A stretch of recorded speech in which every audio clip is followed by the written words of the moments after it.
شروع اللہ کا نام لے کر جو بڑا مہربان نہایت رحم والا ہے۔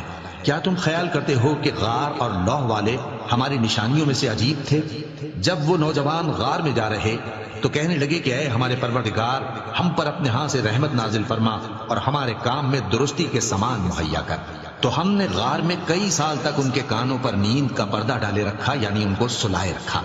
پھر ان کو جگہ اٹھایا تاکہ معلوم کریں کہ جتنی مدت وہ غار میں رہے دونوں جماعتوں میں سے اس کی مقدار کس کو خوب یاد ہے۔ ہم ان کے حالات تم سے صحیح صحیح بیان کرتے ہیں۔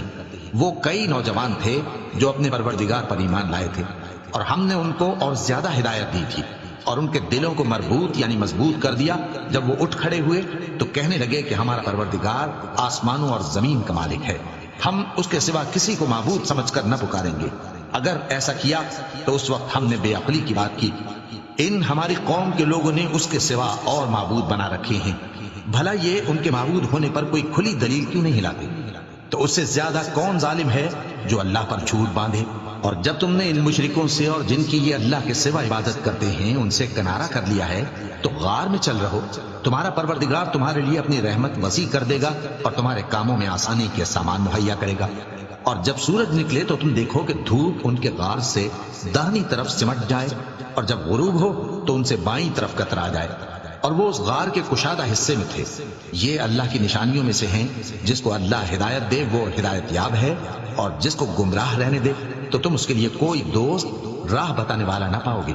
اور تم ان کے متعلق خیال کرو کہ وہ جاگ رہے ہیں حالانکہ وہ سوتے ہیں، اور ہم ان کو دائیں اور بائیں کروٹ بدلاتے تھے، اور ان کا کتا چوکھٹ پر دونوں ہاتھ پھیلائے ہوئے تھا۔ اگر تم ان کو جھانک کر دیکھتے تو پیٹ پھیر کر بھاگ جاتے اور ان سے دہشت میں آ جاتے۔ اور اسی طرح ہم نے ان کو اٹھایا تاکہ آپس میں ایک دوسرے سے دریافت کریں۔ ایک کہنے والے نے کہا کہ تم یہاں کتنی مدت رہے؟ انہوں نے کہا کہ ایک دن یا اس سے بھی کم۔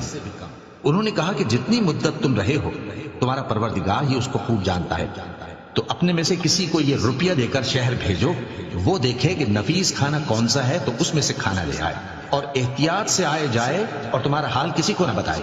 اگر وہ تم پر دسترس پا لیں گے تو تمہیں سنسار کر دیں گے یا پھر اپنے مذہب میں داخل کر لیں گے، اور اس وقت تم کبھی فلاح نہیں پاؤ گے۔ اور اسی طرح ہم نے لوگوں کو ان کے حال سے خبردار کر دیا تاکہ وہ جانیں کہ اللہ کا وعدہ سچا ہے، اور یہ کہ قیامت جس کا وعدہ کیا جاتا ہے اس میں کچھ شک نہیں۔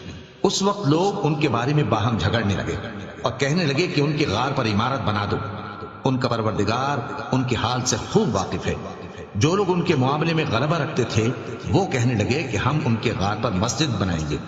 بعض لوگ اٹکل پچو کہیں گے کہ وہ 3 تھے اور چوتھا ان کا کتا تھا، اور بعض کہیں گے کہ وہ 5 تھے اور چھٹا ان کا کتا تھا، اور بعض کہیں گے کہ وہ 7 تھے اور 8واں ان کا کتا تھا۔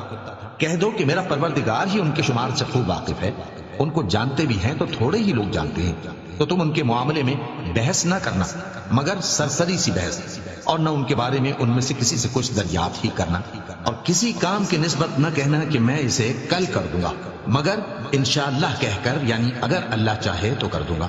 اور جب اللہ کا نام لینا بھول جاؤ تو یاد آنے پر لے لو، اور کہہ دو کہ امید ہے کہ میرا پروردگار مجھے اس سے بھی زیادہ ہدایت کی باتیں بتائے۔ اور اصحاب کہف اپنے غار میں 9 پر 300 سال رہے۔ کہہ دو کہ جتنی مدت وہ رہے اسے اللہ ہی خوب جانتا ہے، اسی کو آسمانوں اور زمین کی پوشیدہ باتیں معلوم ہیں، وہ کیا خوب دیکھنے والا اور کیا خوب سننے والا ہے۔